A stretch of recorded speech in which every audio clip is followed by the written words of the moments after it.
Every month, I spend a week on the front line. For over a year now, I have been a member of Aerial Reconnaissance Unit.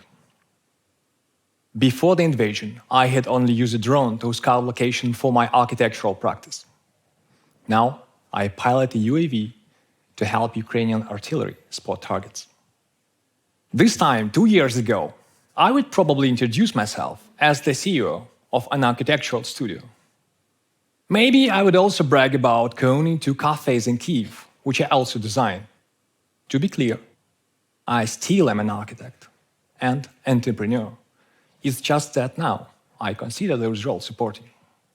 As the military volunteer, I have monthly shifts. This means I still get to spend time at home, my safe haven, trying to make sense of this new life. I travel back and forth, from Kyiv to the front line and back to Kyiv. Not your regular commute, I suppose. Even though Kyiv suffers constant missile attack, the contrast in between the capital and the hotspots is quite stark. Back home, I can walk my dog Eva, grab a coffee, and just barricade myself in my office. Of course, our work is often interrupted by the air raid alarms, but this is something we have grown to live with. Compare it to dusty trenches near Kherson.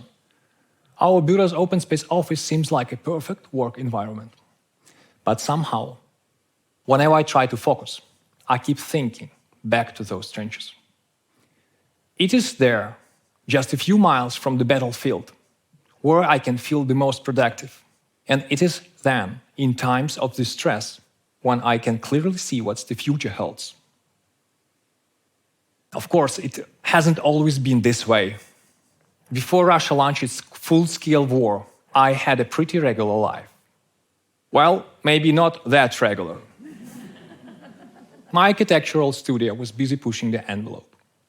We renovated an old church in San Francisco, California, turned a former military arsenal into a teeming food hall, and even designed the art installation for the Ukrainian Polar Research Base.